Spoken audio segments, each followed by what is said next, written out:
구윤철 경제부총리는 지난 2018년 대출을 끼고 최대 4주택을 보유한 다주택자였습니다.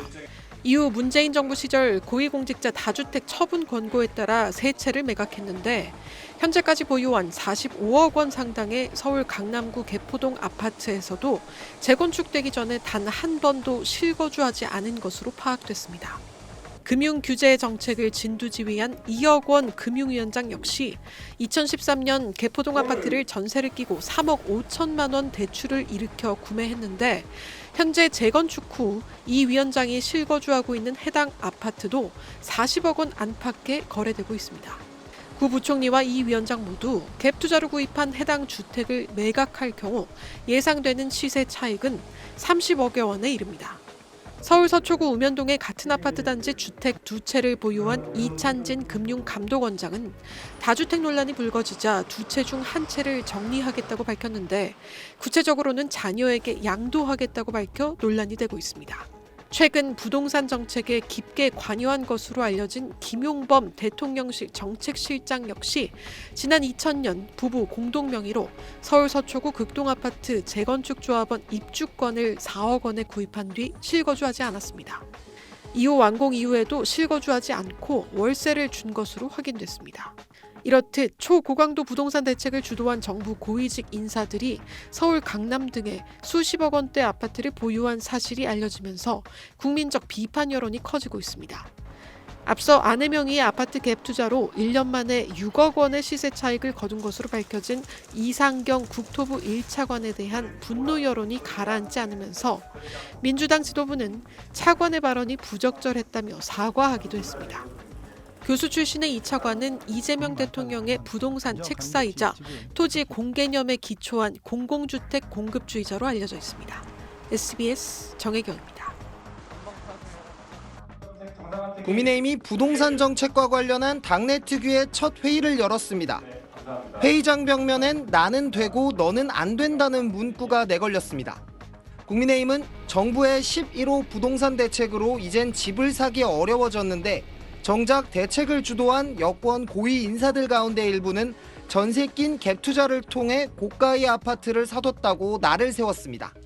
정작 자신들은 갭 투자의 사다리를 밟아 부를 축적하고 주요 지역의 부동산을 가지고 있습니다. 국민의힘 소속인 서울시 구청장, 구의원들도 거들었습니다. 전면 폐지하라! 대책 발표 직후인 지난 17일 한 유튜브 방송에서 돈을 모아 집값이 안정되면 그때 사면 된다고 발언했던 이상경 국토교통부 1차관의 경우 배우자가 경기 성남 분당의 아파트를 지난해 갭 투자로 샀다는 논란에 휩싸였습니다. 2억 원 금융위원장도 지난 2013년 서울 강남의 아파트를 전세를 끼고 매입한 게 드러났습니다. 구윤철 경제부총리는 이 위원장과 비슷한 시기 같은 아파트를 매입한 뒤 지난해 2월 입주할 때까지 실거주하지 않은 사실도 도마 위에 올랐습니다. 현재 이 아파트들의 호가는 40억 원 안팎으로 파악됩니다. 민주당은 이상경 차관의 발언에 대신 사과의 뜻을 밝혔습니다.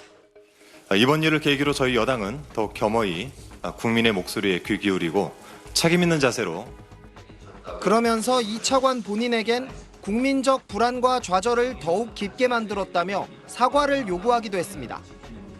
국민의힘을 향해선 투기를 방치하는 것이야말로 주거사다리 걷어차기라며 공포감을 조장하지 말라고 민주당은 반박했습니다. SBS 김영래입니다.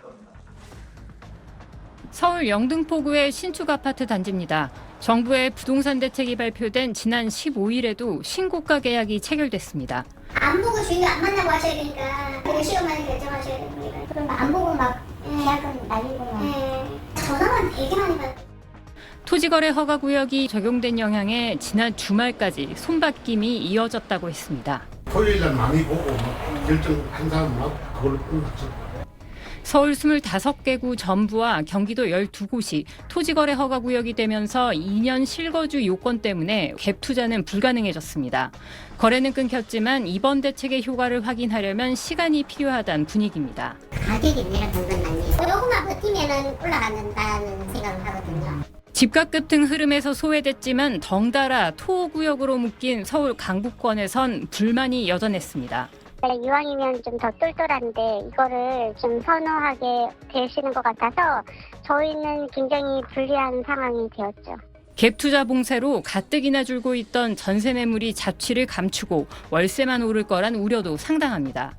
관망세가 짙어지면서 거래 두절로 이어질 수 있고 좀 더 시장 안정을 이끌기 위해서는 공급 확대에 대한 확실한 신호.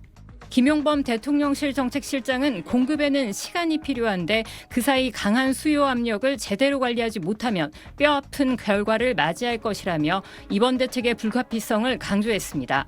그러면서 실수요자가 겪을 불편에 양해를 구한다고 덧붙였습니다. 이번에 규제를 피한 동탄과 기흥, 구리 등으로 갭 투자 수요가 옮겨갈 분위기도 감지되고 있어 집값 기대 심리를 철저히 관리해야 한다는 지적이 나오고 있습니다. SBS 유덕기입니다.